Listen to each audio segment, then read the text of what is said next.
This podcast is part of E2C Network, where we share the whole Auburn experience. David Housel described it best. We are living the whole of the Auburn experience. You can quantify it, you can qualify it in a variety of different times, places, venues, experiences, and people's lives. But at its heart, at its core, the Auburn experience is all about its sports, its culture, and of course, its family. And because it's all about family, well, some of those family members got to be here to talk about it. I'm your host, Kyle Loomis. Alongside me, the best co-host in the land when he can, make it onto a stream, Mr. Austin Scott, having some technical difficulties to start off the show. You didn't think you were going to get away with me not calling you out and giving you a hard time about all this, did you? No, of course not. Look, I mean, there's been plenty of times I've had to fly solo while you've disappeared for a second on our episodes, and so it was only a matter of time. The camera and the laptop stayed upright. That's all that matters. And we're rocking and rolling on Sunday, January 28th. There is just never a moment that I want to miss with you on this show, because if it's not falling over, if corn dogs aren't coming out, if you're not losing power or just things shutting down, there's never a dull moment here, folks. So if you're not watching live, first of all, on the YouTube version of this show, you're missing out. We thank you guys for listening. That's the only way you consume this content, but you're just missing some things. So look, Austin, we got a bunch to talk about this week, and tons. Some of it is not good things. Some of it is good, but it's sad for us at the same time. Should we just start there? Because I heard we're done. Are we done yet? No, I heard we're not done if you read the letter all the way through. But as you're referring to, our favorite and a mainstay that has come up on this podcast many times, Travon Reed is leaving the Plains temporarily. Yes, he is temporarily. It's been the most interesting ride watching his time here at Auburn. Let me just kind of walk us through this as best as I can remember. You fill in gaps where I may be incorrect, Austin. Travon Reed arrived here as a player first, 5-star player, highly, anticipated as a wide receiver, what he was going to be able to do. For whatever reason, as a wide receiver, that never really materialized. He switched positions, became a pretty decent defensive back, even, I believe, got to play in the NFL. I know in some of the other spring leagues he did get to play. Once that time was done for him, he came back to Auburn in a support role capacity. That expanded over the years, got some promotions here or there, and even when certain positions were vacated, got to be on the field. Well, not on the field. He got to be on the road, involved in recruiting. And now he is officially going to join Coach Malzahn as the cornerbacks coach, the position that he played. I have this right, correct? That's right. Yep. That's just full circle. Like, what a interesting tale for a guy that came in as a 5-star wide receiver.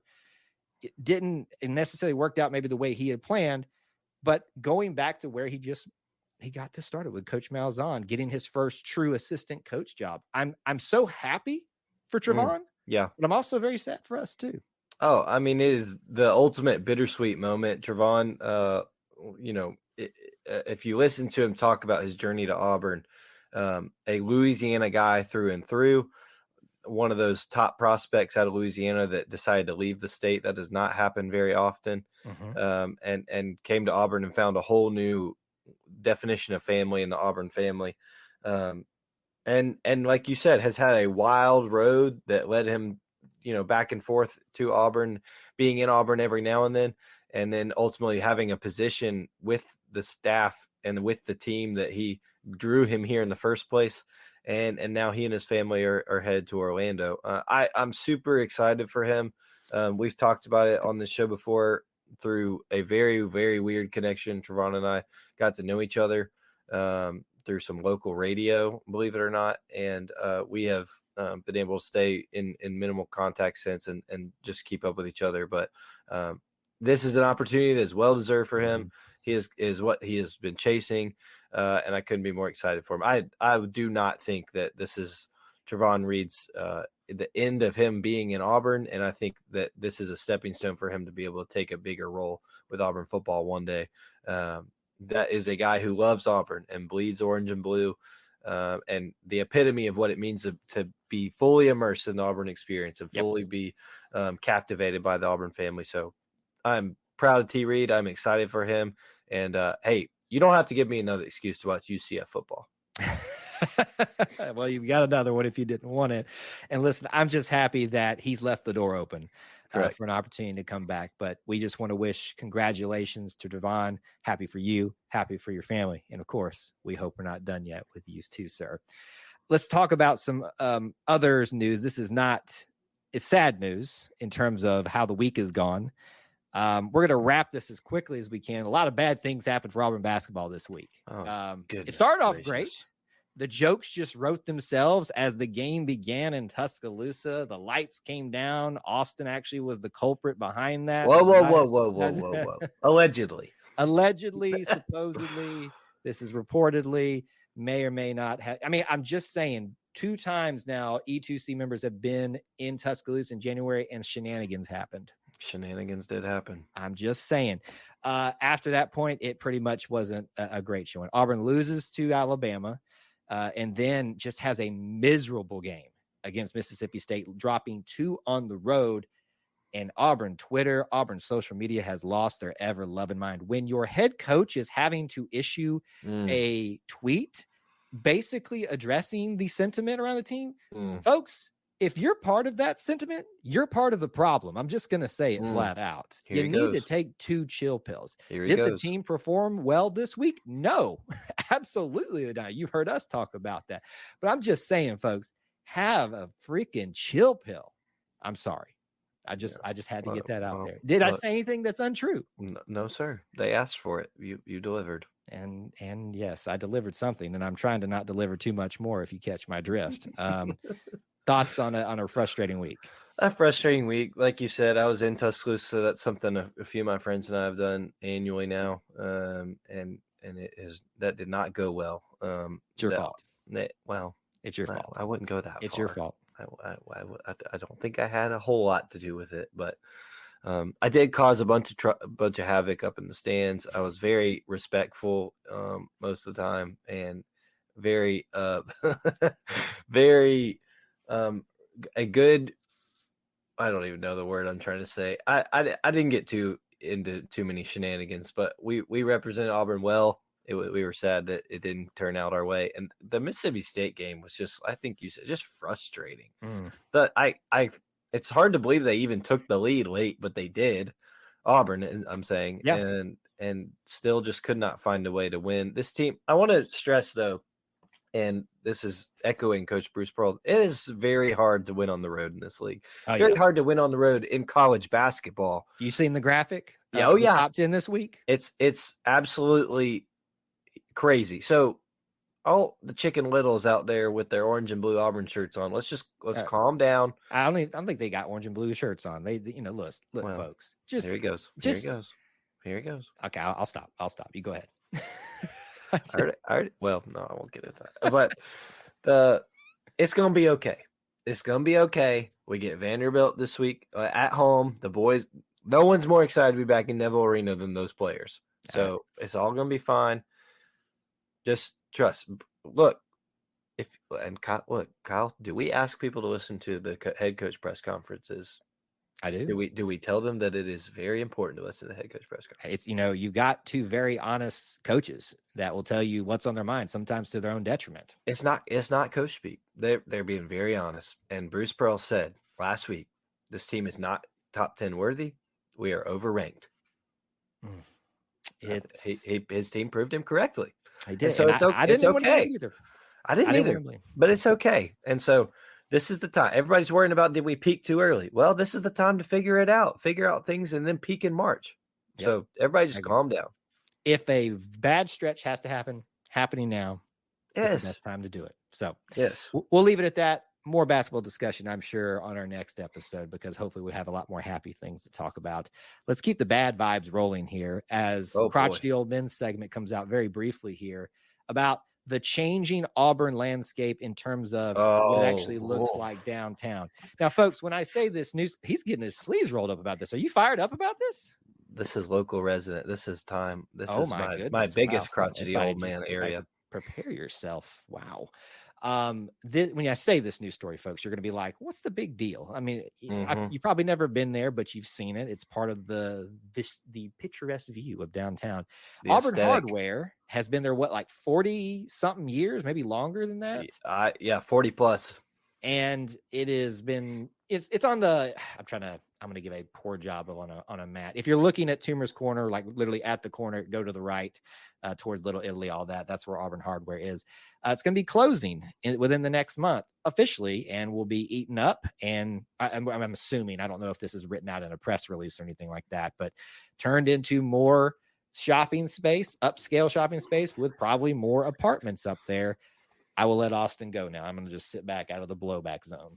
Well, I first saw it, and actually my wife saw it and sent it to me, and she said, and it was the Auburn Hardware, I don't think it was the owner, but a longtime employee there. I think it was a family member. And she was explaining my dad's retiring, the place, and she did say the place will be a tall building with a restaurant, and there are so many things that have changed in the Auburn skyline and landscape over the last few years that don't make sense. I understand that a hardware shop in downtown Auburn probably not needed anymore.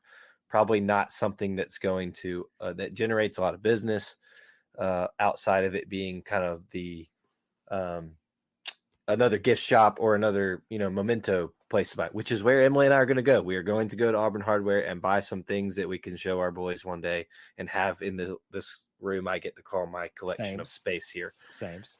So I understand that. I understand a local hardware shop is probably not competing with Home Depot and Lowe's anymore.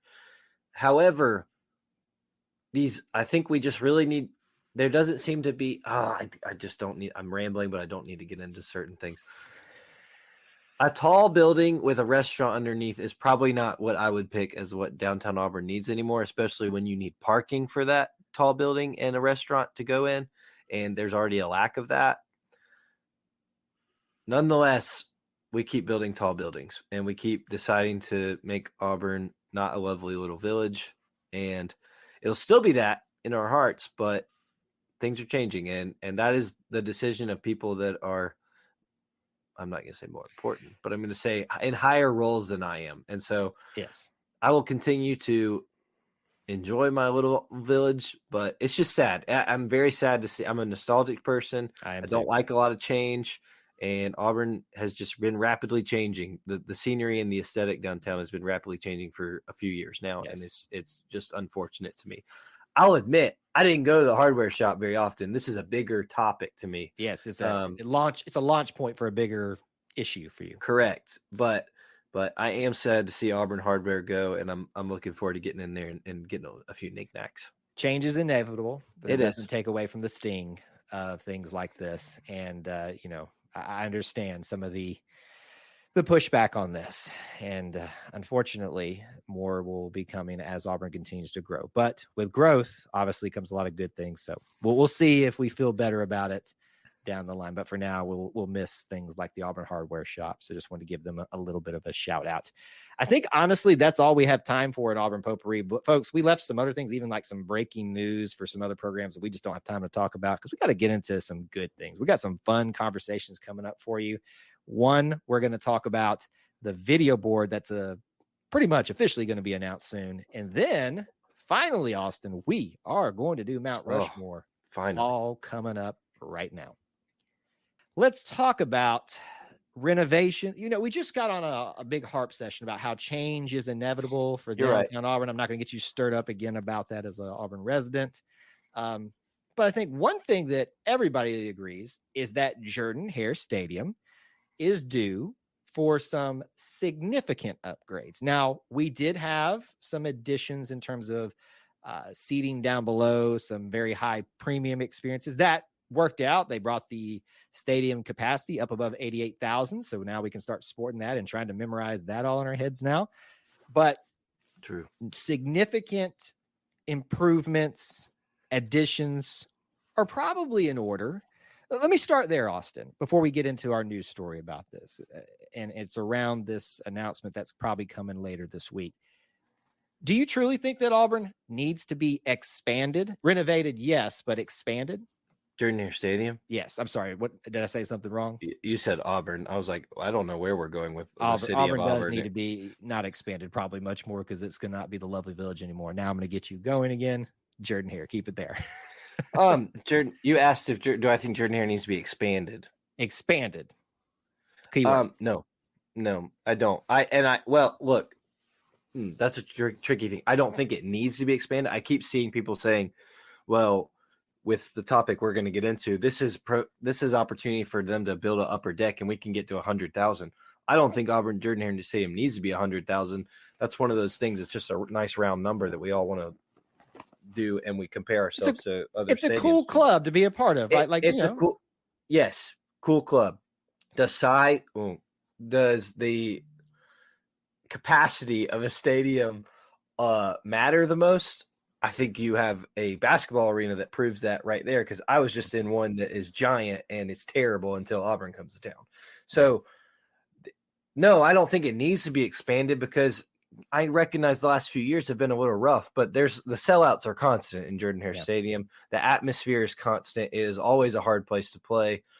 So, no, I don't think it needs to be expanded. The renovations, I do agree with. It needs to happen. Now, if those renovations provide expansion, like if we're, let's say, I do not know any plans for this video board. I don't know any renderings. Not what I heard. I heard you got the inside dish. You're just going to lay it out. No. Nobody knows anything until this board meeting, right? But let's say this video board going in the north end zone. Yes. That's where I sit, but I don't know what end zone that is. North. Another problem. North end zone, I think. Let's say this video board provides an opportunity to add some more seating, and the renovation itself is going to allow for that to be an easier project. Then I think you can expand it. But I'm not saying, I don't think Auburn needs to expand Jordan-Hare Stadium. I think there's some more clean up things and pretty looking things that you can do with Jordan-Hare that would make it a better stadium in the modern era. Yeah, let's break that topic out a little bit now. So for those of you that need some context, it was broke this week, the news story that in the upcoming board meeting, today is January 28th. I believe I don't know the date right off the top of my head, but next Friday, they're going to be meeting to approve an addition of a north end zone video board. Will it be a giant video board? Well, we would probably find out in this, maybe a little bit after this week. I bet we'll hear the approval, and then we'll start seeing plans a little bit after that. But a video board going there. There's been no probably pushback that the fact that scoreboard down there is one of the most ancient things known to man. And needs to be addressed in some way. But is a video board facing a giant, literally the world's biggest video board, it seems like sometimes, is that what Auburn needs outside of the opportunities for expansion that may come with that? I mean, what do you think about video board? Is that too much of that? No, I'm good with it. It's not if I were doing it and I were John Cohen, I got to pick whatever we wanted to do. It's not what I would do. I have other things that we can get into another time in the summer. But I think that it's good. I think a detraction from people wanting to sit beneath the video board is that you're going to be looking straight up like this, like you're on the front row of the movie theater. And it, like you said, it is a very large video board, but if you're underneath it, you're underneath it. Mm-hmm. So I think one on the other end, I really hope it's not that big. But I mean, I think when you go to these other stadiums, there are multiple video boards. I'm not saying you just do another video board to be like everybody else, but it's just the way the modern stadiums have evolved. Right. Everybody wants to see the replay. Everybody wants to see, the face mask singer or the running with Reed video. Everybody wants to see the newest thing that is up there. Everybody wants to be able to point to the Bama fans at the Iron Bowl that, yes, the person was out of bounds. Literally had that discussion. I said, do you know what a line is? This foot is over the line.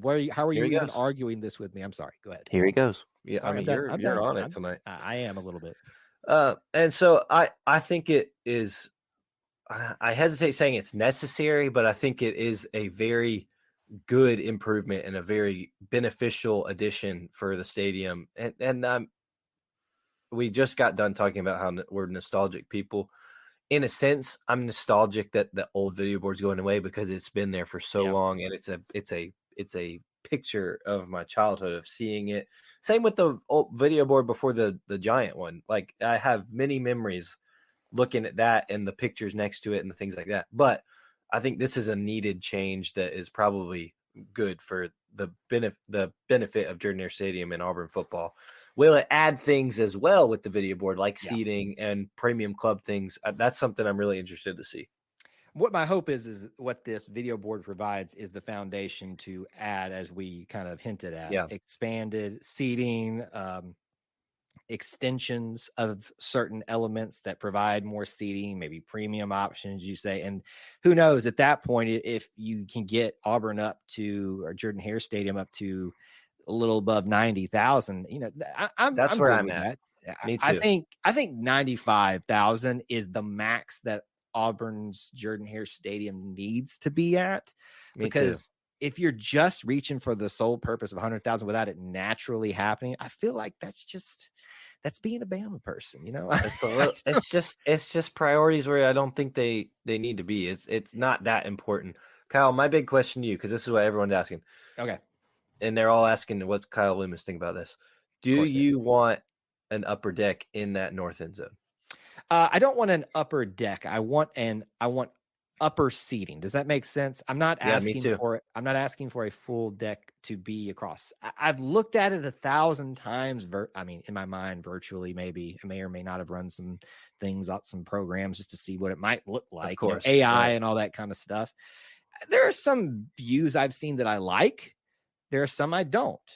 I kind of like the symmetry of what we have right now. And if we kind of go horseshoe-esque without it actually connecting, because I don't know that we can do that architecturally, I'll leave that to the engineers and the architects. I was about to say, or the architects, but well, it's going to take engineering and architecture all together. I'm bringing it all together. I'm like the Auburn band, bringing everybody together to win a contest. There you go. Circle all that back together.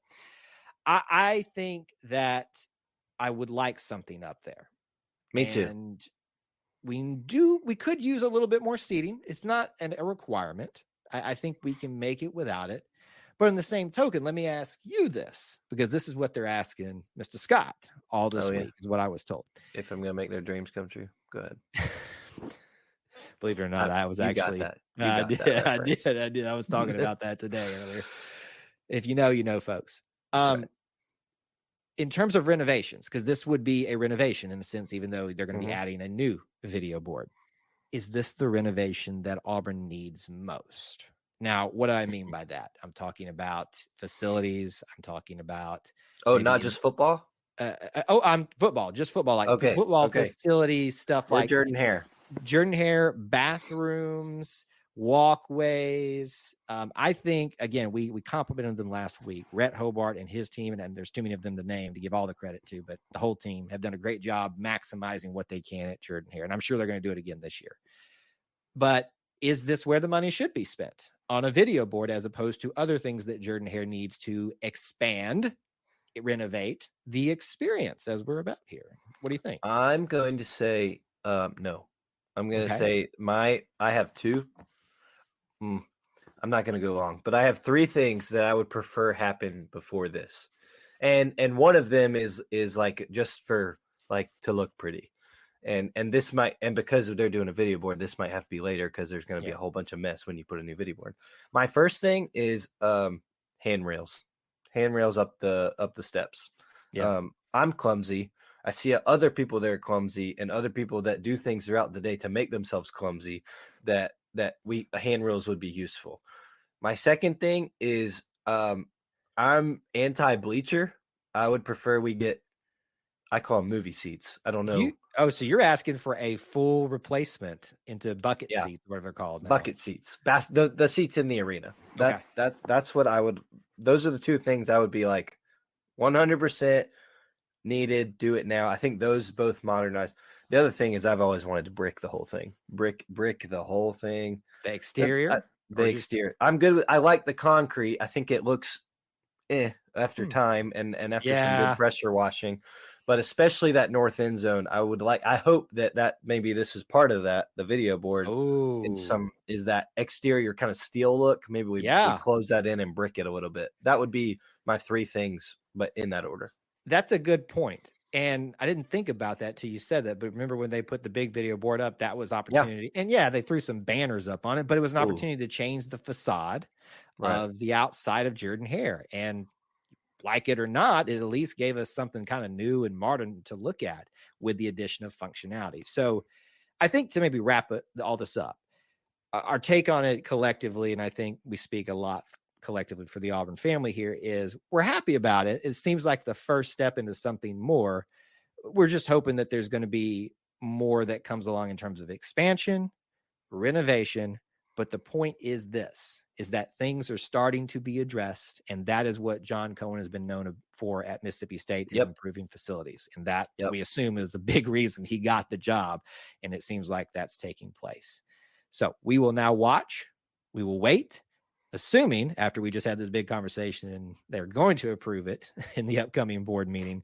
And I'm sure we're going to be talking about it much, much more. And so many opinions, as Auburn social media loves to do, will be had. And we'll talk about it in further detail too. I would like for us, on a week where we just need to palate cleanse Austin, we have got to find a way to just get the bad taste of basketball out of our mouth for this week. So let's have some fun. Let's talk about something that we teased late last year, I think. Instead, we were going to use it at moments like this where there wasn't a lot of news. There was a lot of news this week, but things maybe that we didn't want to spend a full 10-minute-ish segment on. Auburn, Mount Rushmore. We've done a preview about what this was all going to be about. We're going to give our take on this, and we're going to obviously ask for some of y'all's opinions too. But we're not just doing, like right now, the definitive Auburn Mount Rushmore. That's what we're going to head to. We're going to do this in long form, piece by piece segment. We're going to do little segments of Auburn discussion. So tonight we are discussing Auburn football quarterback Mount Rushmore. Auburn quarterbacks, who would you put? The 4 spaces, and we agreed on that. We're going to keep it to the 4. Yep. And you and I need to discuss that. Let's get into it. I think there's some pretty big names at the very start of this. Don't really, we need to discuss it just for the sake of discussing it, because I mean, we're doing a podcast after all. But I don't think there's going to be much rebuttal. Would you like to offer up any names just to have as they're going in? Some non-negotiables. Non-negotiables. I think Bo Nix. I'm just kidding. Is I think. Could you imagine the heads exploding because people are still somehow hating on Bo Nix? Cam. Cam. He's. You can see his poster to my upper left. Yes. Cam Newton is on Mount Rushmore of Auburn. Yeah, he had 1 season. That is going to be the biggest thing. Anyone who wants to try and put up an argument.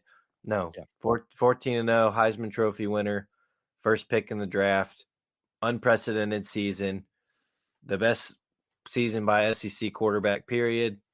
Freak athlete. Cam Newton is on Auburn's quarterback's Mount Rushmore. I don't see how anyone sane can disagree with that. Well, and I like to look at it this way. When someone's going on a Mount Rushmore, that means they mean something extra special. It's one thing to be a great quarterback. It's one thing to, just have great seasons and stats and stuff like that. But there's got to be a full picture. Let's look at Cam Newton real quick. Heisman Trophy winner, national champion. Yes, in 1 year, but it's incredible. I mean, there's discussions had every offseason when everybody's bored and can't produce regular content in sports about who's the greatest coming out of the college football of the SEC. And it's always Cam and Tim Tebow usually, or maybe Joe Burrow for some reason these days. I know he had a great season, folks, but let's calm down. He's not better than Cam Newton. Just chill. At least as a total package. So he's also been to the Super Bowl. He's been an NFL MVP. He came back to Auburn to get his degree. He comes back a lot, brought his whole family back. I mean, what he has done for Auburn, even outside of him leaving and coming back and, bucking the trend of, he's just there to use y'all. He's not coming back. Boy, were they wrong about that. Is no question. Cam Newton is already on there. So one of the 4 spots is taken. Easily. I think number 2. I think there's a second one that has to go there. You go ahead and say it. Let's see if we're on the same page. Pat Sullivan. There we go. Thank you.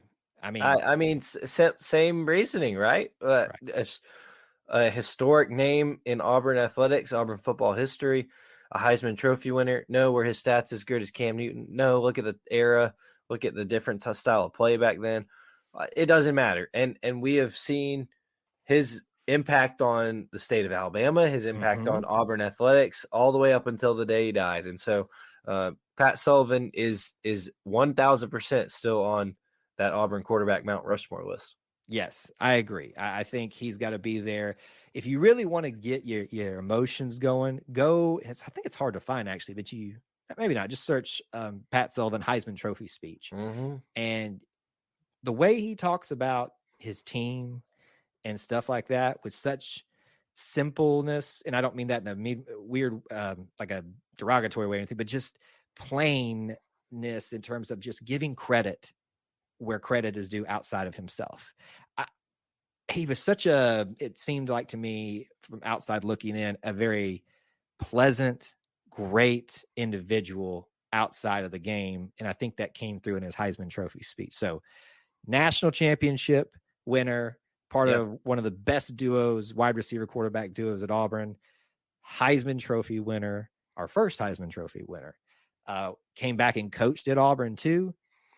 That in and of itself gets you as an Auburn quarterback, Mount Rushmore. So 2 spots taken. We agree, correct? 100%. So this is where the debate begins. And I will let you go first in submitting number 3, at least who you think could fill a spot. Yeah. Well, this is where it gets hairy. I've got several options. I'm not really sure, to be honest, who takes the last 2. This is where I'm looking forward to hearing from our listeners and their own opinions. But I'm operating out of a few names here. We've got Damian Craig. We've got Jason Campbell, Stan White, and I'm putting Nick Marshall in there. And I think I lean, as if I'm picking from those 4, as one of the most solid choices. Like, we know Cam and Pat are in there. Who's my next? Who do I feel best about next? Yeah. I'm leaning Jason Campbell. And I think that you probably tend to agree with me on this, that with his accomplishments, with of course the 04 undefeated season, the SEC championship, the record set, being back in Auburn now obviously helps. But that's a guy who went 4 full years and stuck through it with Auburn and has remained an Auburn man through and through to still be here and contribute to, on to victory. Obviously, he's now on the radio as Andy Burcham's color analyst. So his contributions to Auburn, obviously on the field, are very noticeable. And I think give him plenty of merit to be on the Mount Rushmore, period. But he has, in the last, decade, has given so much more to Auburn, even still off the field and as a member, of different organizations, that I think he has to be considered pretty strongly. I wonder if a certain team that shouldn't have been in a championship game in 2004, actually both of them should not have been, one's by performance, one by legitimacy in terms of cheating. Jason Campbell with a national championship, I think, is probably a shoe-in for this. And he's pretty close right now. And yes, you laid out his accolades, even outside of physically playing quarterback for Auburn, what he's doing now, what he's done in the past for Auburn outside of actually being a player here. I think those help your case in getting on Auburn's quarterback, Mount Rushmore.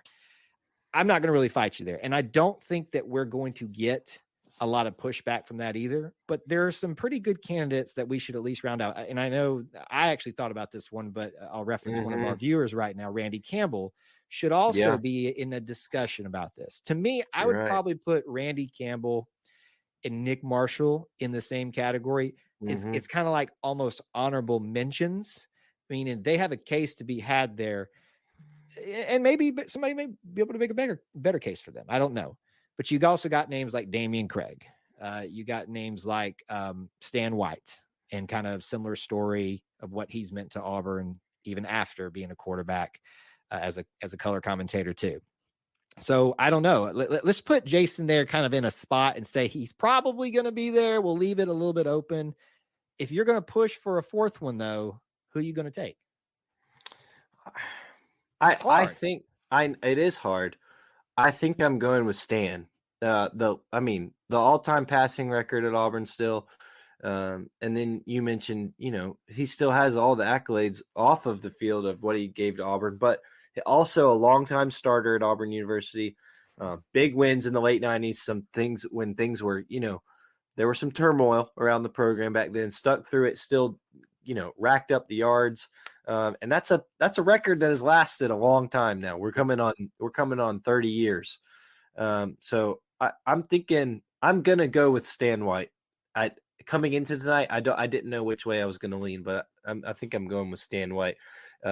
We got a lot of push for Randy Campbell. I'm telling you, I knew this was coming, and I'm happy about it, to be honest with you. This is what we want out of these discussions. I want people to champion certain aspects, which is why we're not releasing our definitive list just yet. We're just having a general discussion about it, just because I think there's cases to be made. Frankly, how some people probably feel about Randy Campbell, I honestly feel about Nick Marshall. I think he is you can't see it on screen right now, but my most prized signed book ball is for what he meant to us on the field in terms of those 2 years.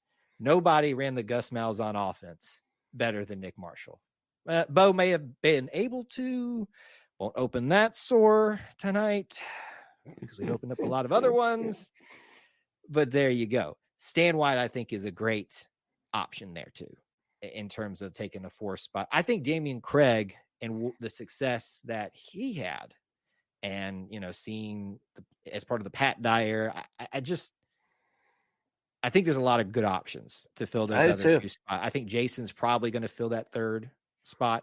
That 4th spot is pretty much up for grabs. Anybody we're forgetting before we leave it up to everybody else? I really Patrick can't Nix? think of him. Patrick Nix? I don't know if he's got the longevity, the amount of time that it would take. Obviously meant a lot to Auburn. I think of guys like who would probably put in that same camp. Ben Leard is someone I'd put in that camp who had, good moments. My childhood love, and there's some people who still like to hate on him, was Brandon Cox, and Brandon Cox was a baller. You know what? I'm so happy you brought that up. I think he deserves to be in the conversation. He will not make it onto the Mount Rushmore. He won't. He is definitely in the honorable benching category. Yeah, to be honest. And I recognize, I think that's probably what we're going to get a lot of feedback on this, is that we are younger individuals who did not see Randy Campbell play and did not see, these other people we've mentioned that we can recall. But I think it's when you look at the quarterback history at Auburn, there's good moments. Is it the best to ever grace college football?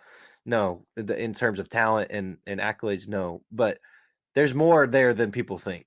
Yeah, there is. I think Gabe Gross also played. He's got a little bit. If we have a Auburn Mount Rushmore for multi-sport players, that might be. We're doing that. We're doing that at some point. There's a lot of them actually out there. People think Bo Jackson. They think Gabe Gross.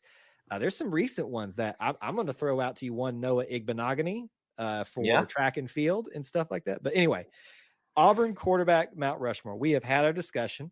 We will fight anyone tooth and nail that says that Cam and Pat are not on it. You will not be part of this discussion. That's not negotiable. Right. Your vote is thrown out. Jason probably legitimizes your stake in terms of making a Mount Rushmore, but that 4 spot, we basically all agree, I think, that it's up for grabs with a lot of people championing somebody. So it's up to you all.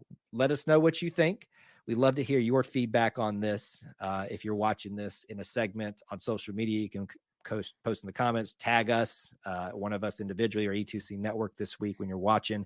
And probably next episode, we'll reveal our official with our feedback and yours, the Mount Rushmore for Auburn quarterbacks coming up in the future. That's going to do it for this episode 64 of the Auburn Experience podcast. We appreciate you joining us. If you want to keep up with me, do so on all the different social media aspects, but of course, X/Twitter at Kyle Loomis 24. Where can they find you, Mr. Scott, and blame you for what happened this week? You can help me. Well, I don't even have anything to say. Austin G. Scott. I was trying to come up with something, and I was like, no, I don't have anything. I'm just going to be honest.